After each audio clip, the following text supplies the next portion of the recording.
oduu keenya jalqabaatti deemnaa. Oduun keenya jalqabaa egaa olmaa Tigraayii. Olmaan Tigraay waraanni kaabaa kuni akkuma itti fufetti jira. Waraanni kaabaa kuni iddoo garagaraa ga'ee jira. Waan garagaraa keessa jira. Kan amma waraanichi kuni kaleessa akkuma isinitti himne gaashanaa qabatanii gaashanaa fi laallibalaa qabatanii jiru. Kanaanii iddoo lamaanii fi iddoo baay'ee murteessaa ta'e qabatanii jiru.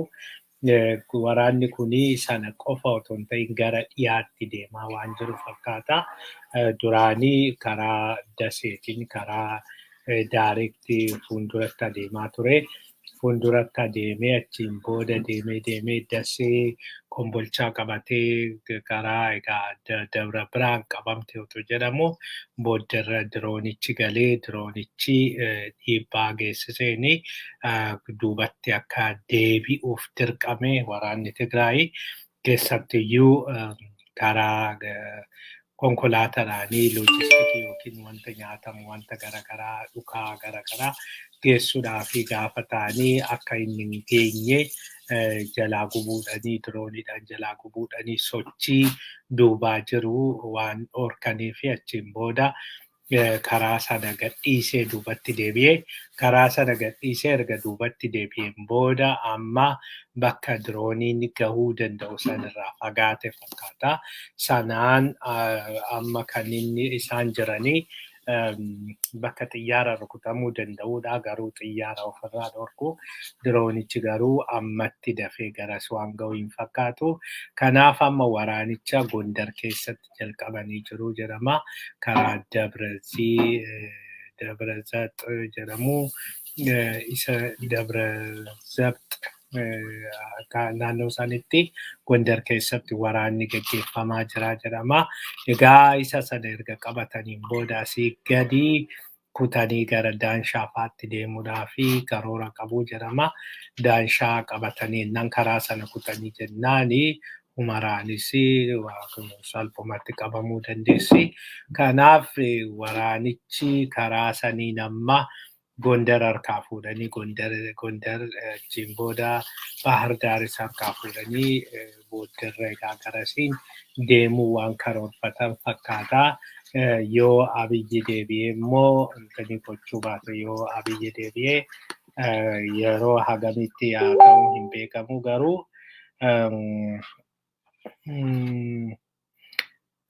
yeroo hagamitti akka ta'e hin beekamu garuu diroonii beezii isaa garasitti jijjiiruu ni danda'a.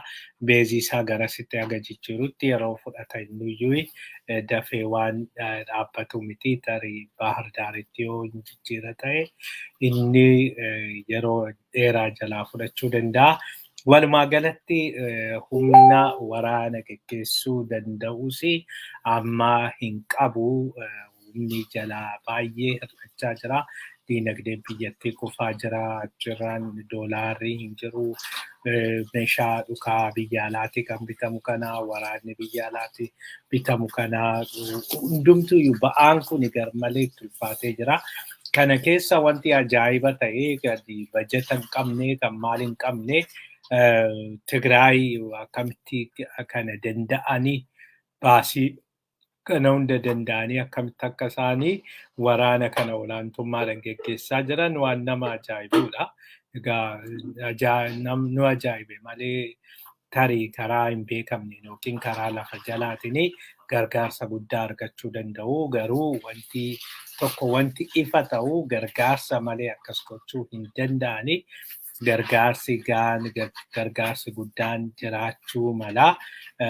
Sanaan ala waan baay'ee nama rakkisa, waan baay'ee nama barbaachisaa. Garuu sana hunda keessa baadee isaan humna Abiyyiitii ol ta'anii waraana kana akka barbaadanitti gaggeessuu fi bakka barbaadanitti waamanii yookiin bakka barbaadanitti fidanii rukutuun kuni waan dandeettii isaanii qofa otoo hin ta'in gargaarsi cimaa fi gara odeeffannootiinis odeeffannoo gaarii akka argatanidha kan nama argisiisu. Kanaaf amma waraanni kun hin xumuramu. Waraanni kun ittuma fufaa deema. Yeroo dheeraa fudhata waraannichi. Amma gara Bahar Daaris deemanii gara Sinkutanii maal jechuun yoo xannaate ji'a tokko ji'a lama akkasitti fudhata. Yoo isaayyuu ciman akka duraa sanitti yookiin garuu hundumtuyyuu waluma dadarbachaa tokko gadhiisaa tokko qabachaa tokko duubatti deebi'aa tokko fuulduratti adeemaa akkasiin baay'ee rakkisaadha kan inni ta'u. Kanaaf walumaa galatti protracted war kan jedhamu sana keessa galtee jirti biyyattiin. Egaa kanaa naan gara olmaa Oromiyaa deemna. Gara olmaa Oromiyaa gaafa deemnu waboonii injifannoo argatte jechaa jira. Waboonii iddoo garagaraattiin injifannoo argatte jechaa jira. Injifannoo waboo kuni waboon akka jedhutti injifannoo kana iddoo garagaraattiin argatte. Iddoo garagaraattiin waraana kana gaggeessaa ture. Amma waraana kana milkaa'ee iddoo garagaraatti waraana kana gaggeesse kunoo naa milkaa'ee jira jechaa jira. Kanaan egaa gara tokkoonii naannoo Karrayyuutti har'aa naannoo Karrayyuutti Boosatitti waraana hamaatu gaggeeffamaa oole jedhamee jira. Waraana hamaa gaggeeffamaa ooleenii yoo xinnaatee namni 190 olii gara hospitaala Adaamaa seenuu hin oolle jedhama. Nama hedduutu kan achitti rukutamaa jiru, miidhaan irra gahaa jiru jedhamee jira. Kanaaf naannoon suni amma volatile ta'aa jira. Waraanichi duraanii kan dhiyaa fi kibbatti gaggeeffamaa ture. Booddarra gara jiddugalaatti ce'ee jira. Jiddugalarraa amma gara bahaatti babal'achaa jira. Arsii iddoo garagaraatti waraanni gaggeeffamaa jira. Harargees naannoo Odaa Bultumfaatti har'a waraanni akka gaggeeffamedha kan gabaafame. Kanaaf waraanni karaa bahaatti gaggeeffamaa jiru kunis amma baay'ee guguddachaa babal'achaa jira. Kanaan egaa Oromiyaan iddoo kamiyyuu iddoon himiyyuu iddoo waraanni ittiin gaggeeffamne yookiin immoo iddoon rakkoon nageenyaa hin jiru jedhamu hin jiru. Kanaaf hunda caala kan rakkoon kun baay'ee hammaachaa deema kan jechaa jirru. Rakkoon kun hammaachaa kan inni deemu rakkoo sana hubachuu dadhabuudha. Gara hunduma caala kan warri bilchiginnaa keessattuyyuu nama aarsanii fi biyyattii sana kan isaan kuffisaa jiran barbadeessaa jiranii hojii koo jedhanii gara tokko ni fakkaata. Hojii koo jedhaniitu biyyattii sana barbadeessaa jiru. Handhuura hundee biyyattii sana walitti qabe hunda kan isaanii barbadeessaa jiran. Kana duraan dursee waliigalteen biyyattii keessa hin jiru. Hamma tokko garuu waliigalteen uumamaa dhufee jira. Waliigalteen uumamaa dhufe kuni waliigaltee federaalizimii kanarratti egaa kana wajjiniin wanti isinii kaasnu Abiyyi maqaa marii biyyoolessaa jedhuuni federaalizimicha diiguudhaaf deemaa jira. Kana Tasfaayee Dhaabaa Qayi Masmar isa jedhamu irratti har'a dubbatee jira. Duraan dursee waliigalteen hin jiru. Federaalizimii yookiin mootummaan Itoophiyaa bifa kamiin ta'uu qaba kan jedhamu irratti waliigalteen hin jiru jedhee jira. Waliigalteen waan hin jiraannee fi kunis gaafitti dhiyaata jechuudha. Heerri mootummaas gaafitti dhiyaata. Federaalizimiinis gaafitti dhiyaata. Gaafii kana kan irraa kan dhiyeesse garee tokko qofaadha. Garee iliitii Amaaraa qofatu dhiyeesse. Gareen iliitii Amaaraa kana kan inni barbaaduuf waan biraatiif otoo hin ta'in sirna durii sanitti deebi'uudhaaf. Sirna saamicha, sirna olaantummaasaa, sirna inni qofti faarfamee inni qofti waan barbaade godhee akka barbaade ta'ee kaan saamee kaan ajjeesee keessa jiraatu sani olaantummaa isaanii kan irratti calaqqisiisu sana isa sana qabachuudhaaf. Ammas Abiyyi fa'aa status quo kana haala amma jiru kana kan isaan barbaadaniif kamma jiru kana kan isaan barbaadanii inumaayyuu gara duriitti akka deebi'u kan isaan godhanii fi faayidaa kana keessaa argannaa jedhaniiti isaan walii galanii. Kanaaf amma tokko garuu uummattoonni kun ummanni Sumaalee, ummanni Sidaama, ummanni Kibbaa, Oromoo, Tigray, sabaaf sablammiin hedduun kana mormaa turan. Kana mormaa turanii kana federaalizimicha fudhatanii jiru. Federaalizimicha gara parsantiin 80 ol kan ta'u kan morme hin jiru. Biyyattii sana keessatti parsantii 80 deeggarsa otoo qabu gaafii irratti ka'a jedhanii parsantii 5 yookiin 10 warra taatuu fi gaafii kana akka gaafitti deebisuun waan qaamumti kun qofti waan barbaade hojjechaa akka jiru kan nutti agarsiisudha. Kanaaf yoo barbaadetti waan barbaade gaafii uummataati jedhee kan inni kaasaa jiru.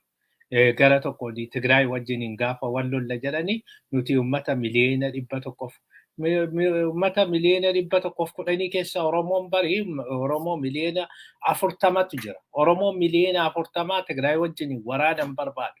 Dhugaa dubbachuudhaaf yookaan dubbannee jechuudha. Garuu isaan kana keessaa dhiisanii akka uummanni miliyoona 40 duula isaanii Minilik isaan gargaaree akkasitti kan isaan dhiyeessanii. Kanaaf amma egaa duula amma marii biyyoolessaa jedhanii biyya burjaajessuu deeman kana kan isaan barbaadaniif waan biraatiif otoo hin ta'in sirna federaalizimii kana fa'aa jijjiiruudhaan waliigalteen hin jiru jechuudha. Hunduma caala immoo waan lammummaa sanyummaa irratti hundaa'e. Sanyummaa irratti otoo hin ta'in afaan yookiin sabummaa irratti hundaa'e dhugaa dubbachuudhaa fi sabummaa irratti waan hundaa'ee fi sabni tokko ani saba tokko gargar ba'uun qabu ani ofii kootii gargar qoodamuu hin qabu jedhee uummanni yoonan waliin ta'ini akka fakkeenyaaf akka Oromootti yoo waliin taane nuti humna qabaanna, humna arganna. Gaafa san mirga keenya qabachuu dandeenya. Yoo bittinnaa'ee jedhe uummanni tokko bittinnaa'ee gara garatti bittinnaa'ee jennaani mirga isaatii fi dubbachuu hin danda'u. Fakkeenyaaf asuma Ameerikaa keessatti olaallee jedhe gurraachonni amma waan tokko hiika kan yookiin jijjiirama tokko kan isaan fiduu dadhabanii fi gara tokkoon gurraachi bakka itti baay'atuu fi gurraachi bakka itti sodaatamu qabu. Bakka lakki gaafii gurraachaa deebisuu yoo baanne isteetii tokko qabaatan yookiin bakka jiraatan tokko lafa wayii irratti achiin booda iddoo sana gurraachaaf dubbachuu baannanii nun filatanii bakka jedhan hin qaban. Of course yeroo hundumaayyuu yoo akkuma uummataattis yoo ilaallee jenne parsantii 12 moo akkasiidha. Uummanni gurraacha biyya kana keessatti akkuma waliigalaatti pirezidaantii fa'aatu gaafata malee mana marii fa'aa iddoo tokko baay'inaan iddoo tokko xannoo jira. Kanaaf jijjiirama hagasii yoo fidan hin argamu. Akkasuma ta'ee garuu yeroo tokko iddoo tokkotti immoo immigirantiin hin baay'atu. Bakka fakkeenyaaf yeroo hunda namoonni beektanii John Hoffman Minnesota Brooklyn Centeridha kan inni filatamu. Yeroo hundumaayyuu ani Oromoon naannoo sana Minnesota keessa iddoo Brooklyn paarkii sana Oromoo hedduu waan jiraatanii fi ani Oromoon na filatee nagaa jedha yeroo hundumaa. Oromoon na filatee gahaadha. Hagas Oromoon humna argateera. Maaliif iddoo tokko waan jiraatuuf jechuudha. Nuti iddoo sanaan ala warri jiraannu yookiin Oromoon Minnesotaadhuma keessa iddoo garaagaraa faca'ee jiraatu sagaleen isaa tokko. Bakka walitti dhufanii baay'atan garuu sagalee hedduu qabu. Hagasiidha. Kanaaf uummanni Oromoo yoo akka Oromiyaatti tokko ta'ee akka Oromoo Oromiyaatti tokkummaadhanii miliyoona 40 sagalee miliyoona 40 qaba. Namni miliyoona 40 sun miliyoona 40 akka nama tokkotti namni hundi akka miliyoona 40tti yaada tokko gaafa qabaatee alagaan nutti roorrisuu hin jiru. Alagaan even garagareeyyuu nu laalu nu nyaaru hin jiru.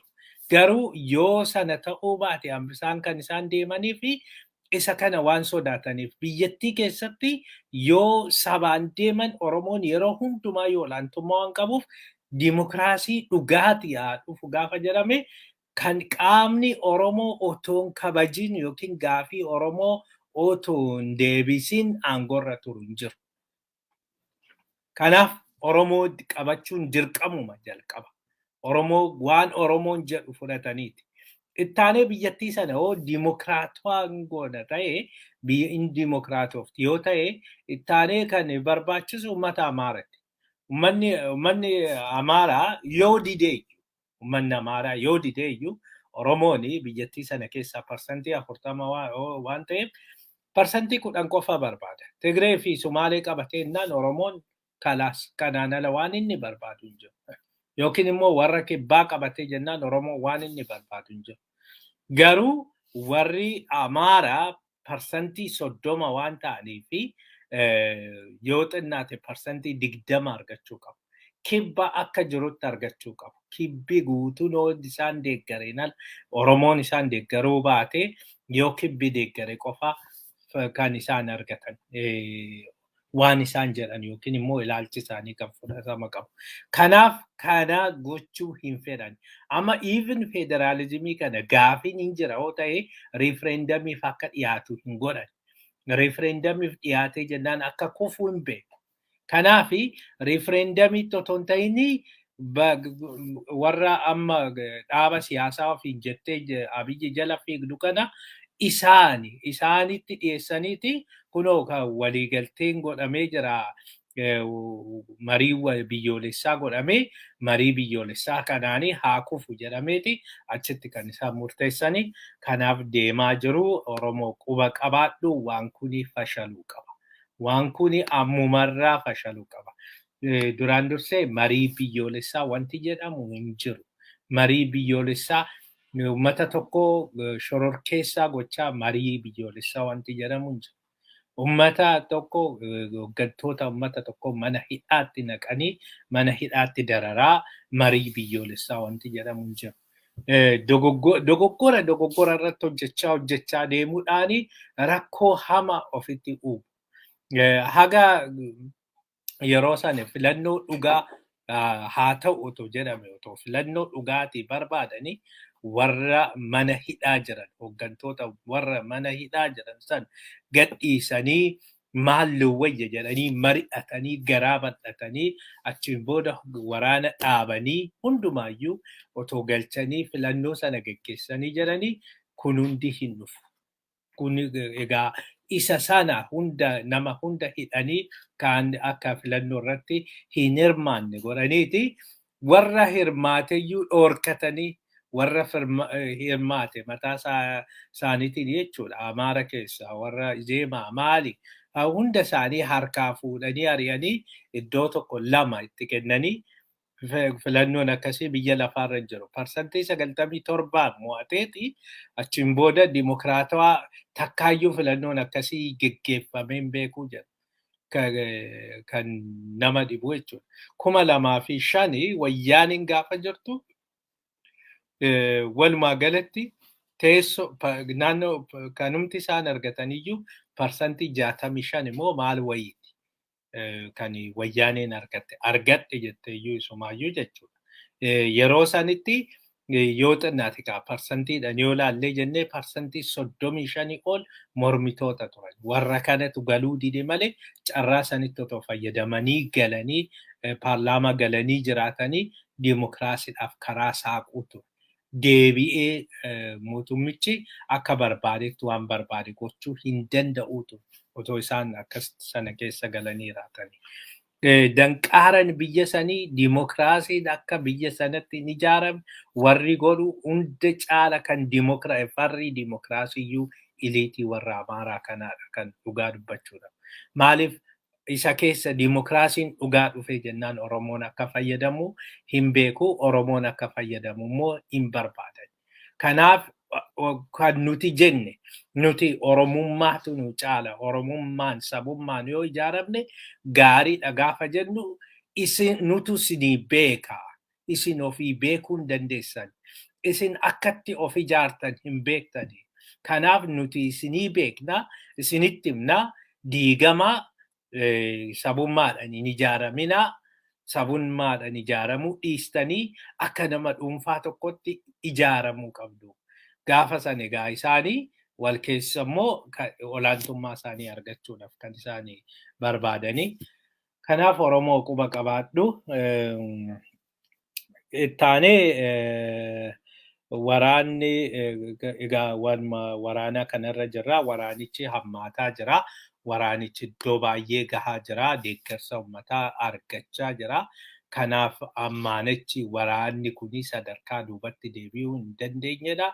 Hunda caala immoo waraanichi amma akka argaa jirrutti warri wayyaanee hamma fe'aniyyuu humna qabaatanii, hamma fe'aniyyuu maalii qabaatanii, ootuma mo'ataniyyuu biyyattii sana kophaa bulchuu hin danda'anii. Addunyaanis irraa deebitee irraa galtee jirti. Addunyaanis fuula irraa garagalfattee jirti. Amma kan baay'ee murteessaa fi namni hundi jijjiirama biyyattii sanaa akka dhufu kan barbaadu yoo jiraate waboo deeggaruudha. Tigraayis haa ta'u, Amaarris haa ta'u, Sumaaleen haa ta'u, sabaaf sablammiin biyyattii suni mufanne Abiyyi karaa sirrii deemaa hin jiru warri jedhanii carraan isaan qabanii fi wanti gaariin, wanti prospektii qabu, wanti fudhatama qabu yoo garee Oromoo kana deeggaran qofaadha. Garee Oromoo deeggaruun duraan dursee akka Tigraay kana gareen Oromoo kan kaamamee yookiin silliqfamee qabamee miti karaa biyya alaatiin yookiin wal qunnamu qaba. Kanaafi meeshaa karaa biyya alaa argachuu danda'a. Fakkeenyaaf Suudaanii yookiin Suudaanii kibbaarranii karaa Wallaggaatiin meeshaan galuu danda'a, loojistikiin galuu danda'a, waan garaagaraa galuu danda'a, karaa Keeniyaatiin galuu danda'a. Asiinis karaa Somaaleetiin hagas rakkisaa miti. Kanaafi hidhachiisuu fi cimsuun hagas rakkisaa miti. Humna sana ittiin gochuuti kan inni barbaadu malee humna maallaqaati kan inni barbaadu malee kan biraa rakkoon qabu. Inni lammaffaa fi baay'ee barbaachisaadha akka Oromootti istiraatejikaalii kan Oromoo advaanteejiin Oromoo numeerikaal maajoritii waan qabuuf lakkoofsaan olaantummaa waan qabuufi addunyaanis kana hubatteefii jirti. Oromoon yeroo dheeraadhaaf akka miidhame hubattee jirti. Tokko miidhaan isaa kuniyyuu mataa isaatiin furmaata barbaada. Inniyyuu fayyina barbaada. Amma waa'ee miidhaan ga'e kuni madaan kuniyyuu haa fayyuun gaafii miti amma. Haga ammaayyuu jira. Haga ammaayyuu nama meeqatu kanaanii miidhamaa garuu ammatti otoo uummanni caalaa madaa'aa deemaa jiru waa'ee fayyinaa dubbachuun iyyuu barbaachisaa miti. Garuu akkasuma ta'ee addunyaanis Oromoon miidhamee akka ture ammas miidhamaa akka jiru hubannoo qabu. Kanaaf Oromoon yoo miidhaan kun irraa dhaabbatee achi olaantummaa lakkoofsas waan qabuuf, baay'ina waan qabuuf, qabeenyas waan qabuufi kanaaf biyyattii sana keessatti jijjiirama fida jedhanii waan yaadaniif yoo isni Oromoon adda dureenii yoo itti gaafatamummaa kana fudhatee jijjiirama kana geggeessee jijjiiramni waliigalaa biyyattii keessatti dhufuu ni danda'a jedhamee yaadamaa. Kanaafi kana waan ta'eef hundumtu iyyuu kana hubanne tokko gargaarsa gochaa jirru haalan dabaluu qabna. Lammaffaa akkuma kana dura irra deddeebinee jennee gocha ta'aa jiran gabaasuun baay'ee barbaachisaadha. ummataaf yeroo hunda odeeffannoo kennuun barbaachisaadha. Miidiyaa jiran hundumatti fayyadamuun barbaachisaadha. Miidiyaa irratti loogiin jiraachuu hin qabu. Miidiyaan keenya miidiyaan hundi miidiyaa Oromooti. Miidiyaan Oromoo hundi kan Oromooti. Miidiyaan lagannuu miidiyaan achin dhaqini asin dhaqin jedhamu hin jiru yeroo kanatti. Yeroo akkasii isaan irraa miti kan nuti jirru. Duula akkuma Abiyyi duula jiraachuuf baduu jedhe sani nutis duula jiraachuuf baduuti kan nurratti labsamee jiru. Yookiin ummata tokko ta'aniiti fuulduratti itti adeemnaa yookiin ummata tokko ta'anii ummata keenya, ummata Oromoo, ummata mataa gadi cabsan kan ummata tuffatanii akka barbaadanitti kan barbaadan hidhanii ajjeesanii kan barbaadanii waan barbaadan godhan kana ittisnee ummata kana mataa ol qabachiisnee ummanni kun hanga guddina isaa, hanga baay'ina isaa, hanga qabeenya inni qabu geessisnee ummata kana addunyaa wajjin dorgomaa goona. Yoo cimnee jenne. Yoommoo cimuu baannee nuumti asii wal sakaallee asii wal gaarreeffannee tokkummaa keenya diignee jennee hundi keenyayyuu diina harkatti kufnee ummata kana duriyyuu mataan cabee jira. Duriyyuu miidhamee madaa'ee jira. Caalaa gadi buusnee caalaa harka diinatti darbinee lammaffaa akka ol hin kaane gochuutti deemaa jira. Kanaafi filannoon kan keenya amma filannoon yookiin karaa guddinaa, karaa bakka nuun malu yookiin immoo karaa kufaatii, karaa salphinaa bakka bilchiginnaa wajjin hin deemuun salphachuu isa sana isa keessaa filachuudha kan nuti qabnu.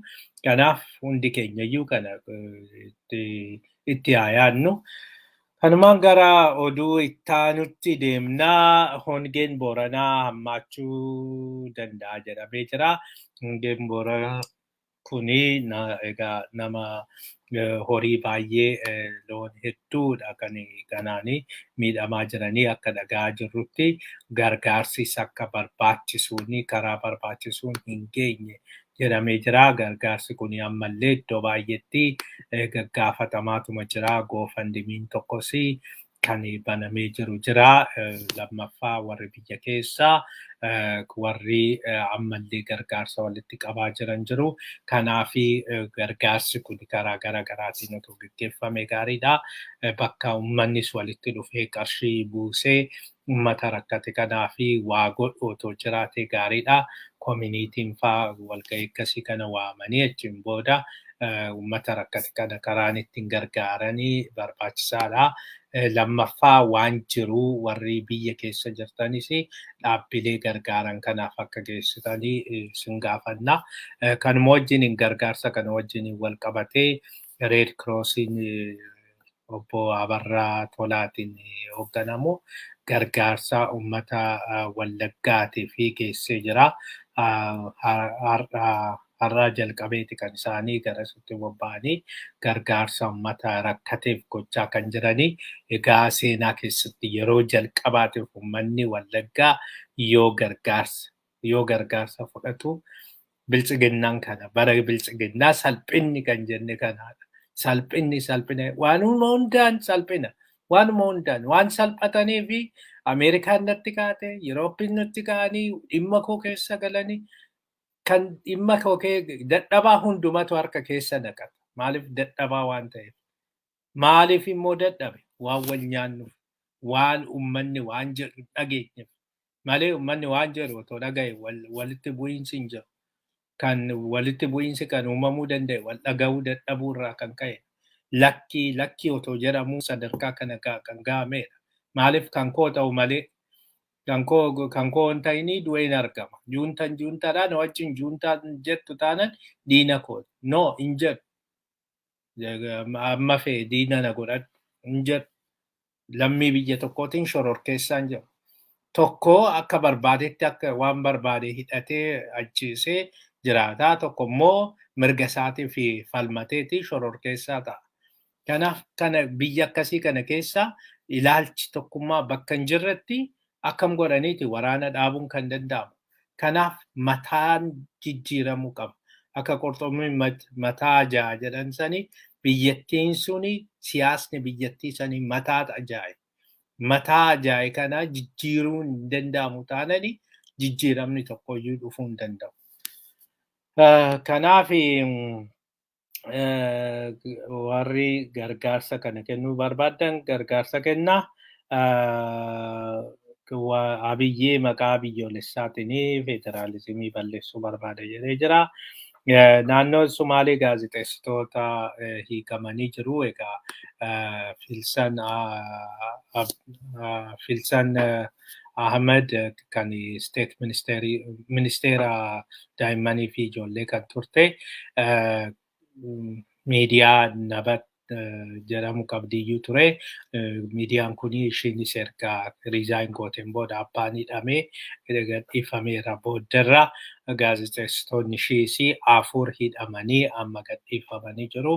Egaa qarshii 50,000 qabsiisaniiti kan isaan gadhiifamanii naannoo Sumaaleetti waan hidhamanii fi naannoon Sumaalee booddarra falmee fi warri achi keessa jiran keessattuyyuu mirgi dhaabbanni gaazexeessitoota Sumaalee kan jedhamu isaanii falmee qarshii barbaachisanis kafaleeti kan isaanii hiikamanii. Keenya egaa kanumallee gochuu dadhabanii akka gaazexeessitoonni akka kunoo na duuba argitu Mallasaa Dirribsaa fa'aa isaan kunii gaazexeessitoota gammaa mana hidhaatti kan isaanii dararamaa jirani.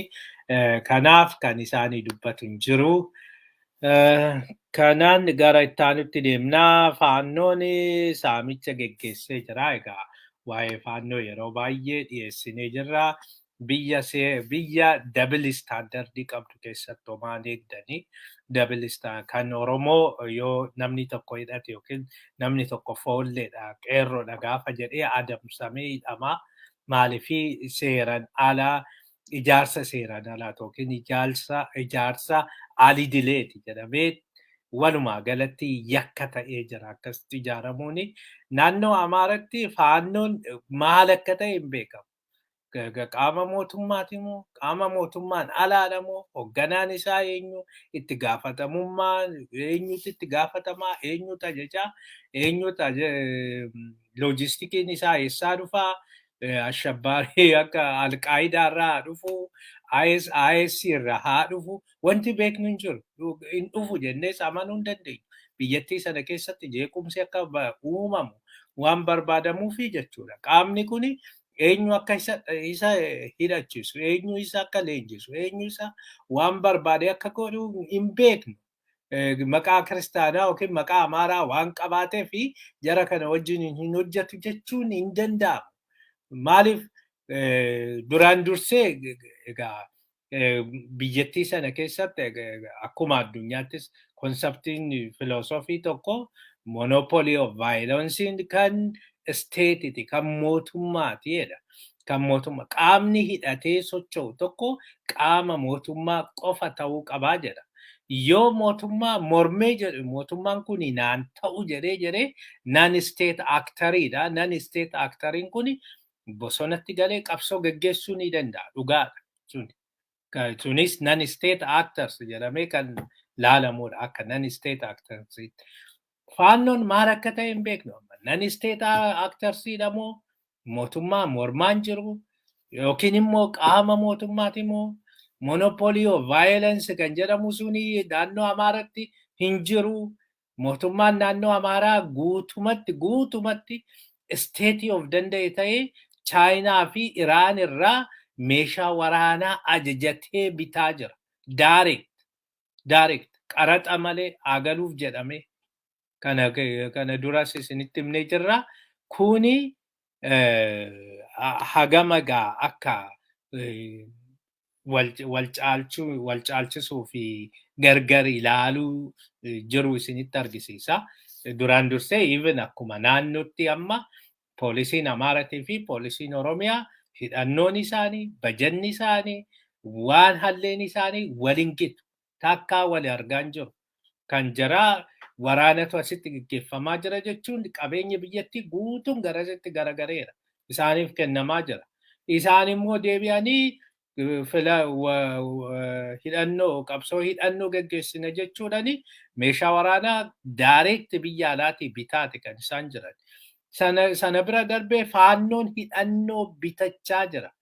Biyya alaatii akka odeeffannoo tokko jalaa argannutti biyya alaatii illee meeshaa waraanaa galfachuuti kan inni gahaa jiru. Iddoo leenjii isaaf qophaa'ee iddoo leenjii gahaatu kan qarshii hedduudhaan gaggeeffamu kan kennamee fi leenjii sana gaggeessaa jiru. Kana hunda gaafa godhu mootummaan naannoo harka irra qaba. Warri Amaaraa haa dhaabbatu jedhanii ture. Isaanumtuu mataa isaaniitiin walii galteen qaban.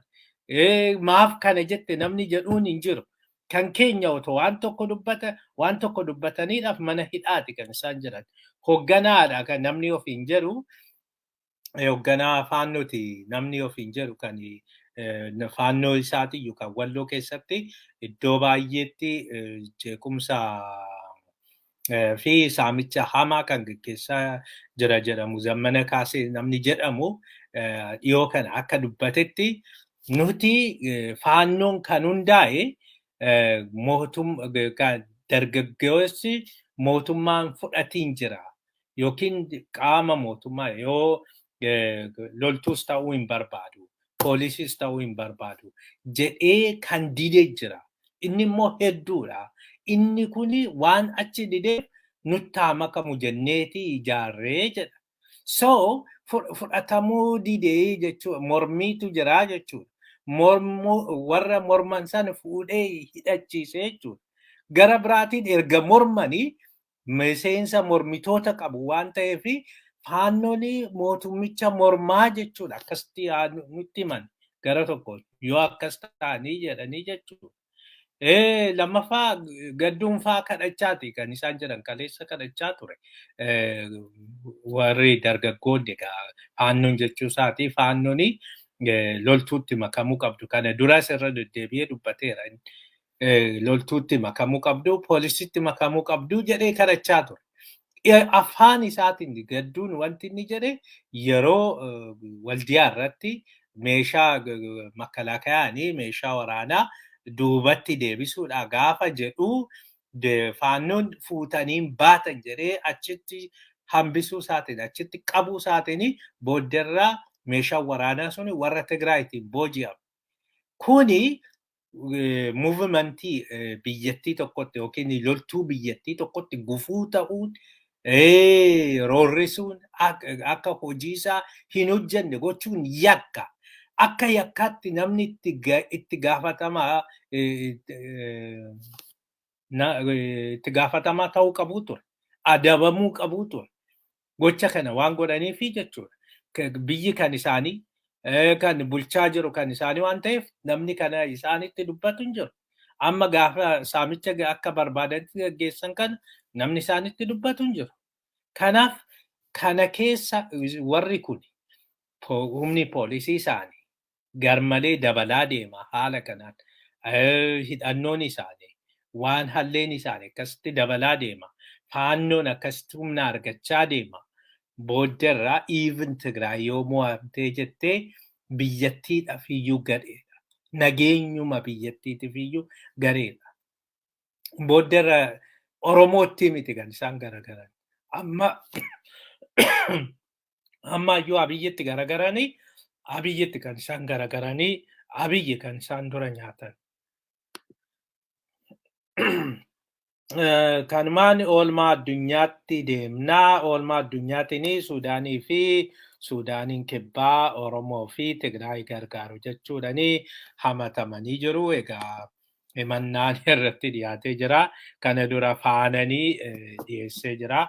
Faanan akka jedhetti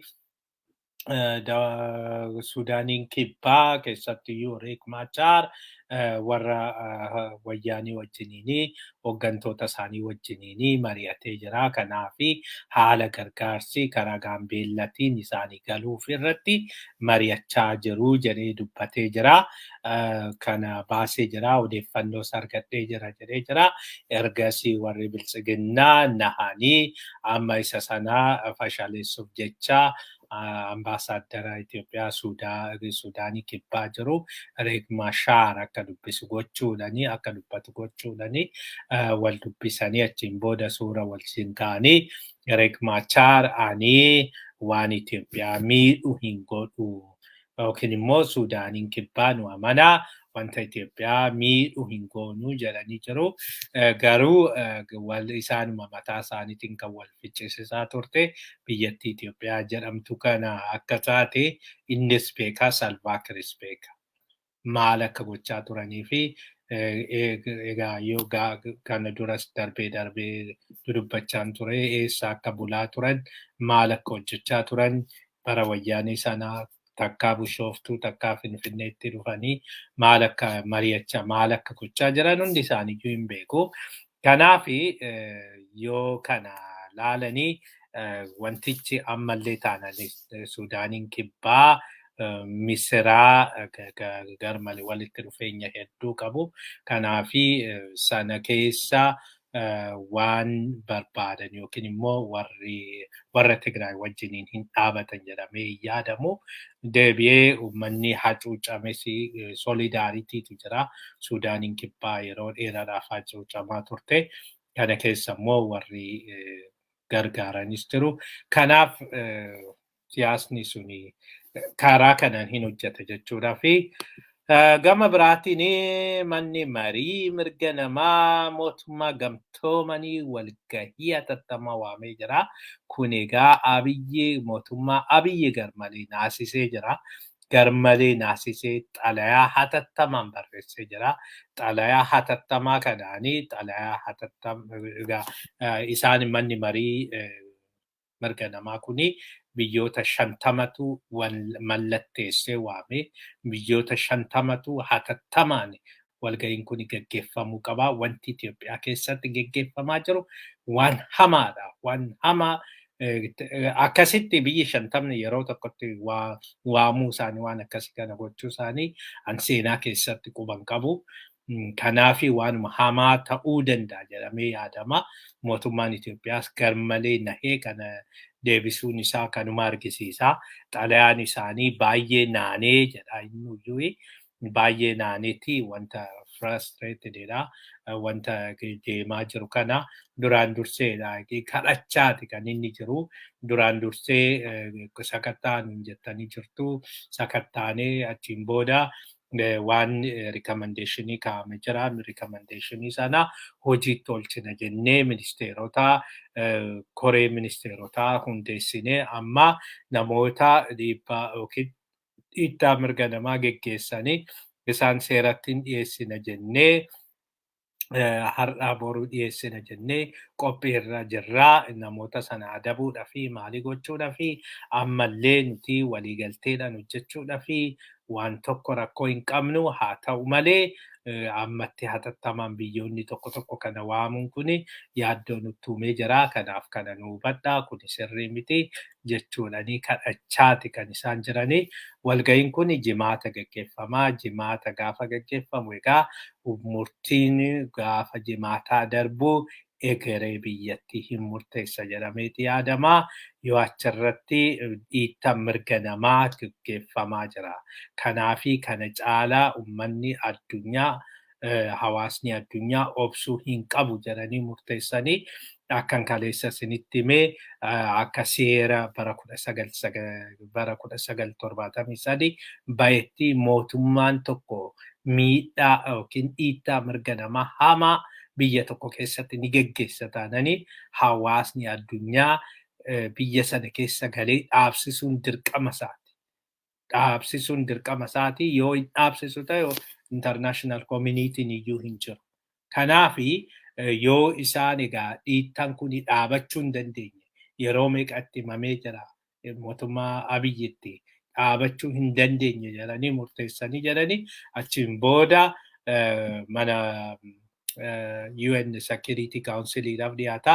UN Security Council'idhaaf dhiyaatee achiin booda yoo achirratti illee murtaa'uu fi baate yoo achirratti illee warri keessattuyyuu dhiyaa kanaa fi yoo achirratti illee most probably murtaa'u maaliif yoo achirratti murtiin kenname hin beeku yeroo Liibiyaa sana qofaa abstain godhanii Chaayinaa fi Raashaan harka hin baasne achiin booda green lightii arganne jedhanii itti adeemani warri sadeen French, British fi Amerikaan jechuudha. Sanaan ala Iraaq gaafa dhaqanii UN Security Council hin eeyyamne, Afghanistan UN Security Council hin eeyyamne, Panama UN Security Council hin eeyyamne, Vietnam UN Security Council hin eeyyamne. Kanaaf waan akkasii yoo dhiittan mirga namaa hamaan jiraate isaan dirqisiisa kana fudhachuuni. Kanaaf waan ta'u egaa bullee ilaalla. Gaafuma achi geenye ilaalla. Dhaggeeffattoota keenya egaa yeroo dheeraa isinirraa fudhannee waan nu dhaggeeffattaniif galatoomaa. Akkuma isinitti himaa turre simbirtuun egaa gargaarsa barbaaddii. Gargaarsa kana har'aa hin xumurraa. Har'aa xumuruudhaaf jirraa.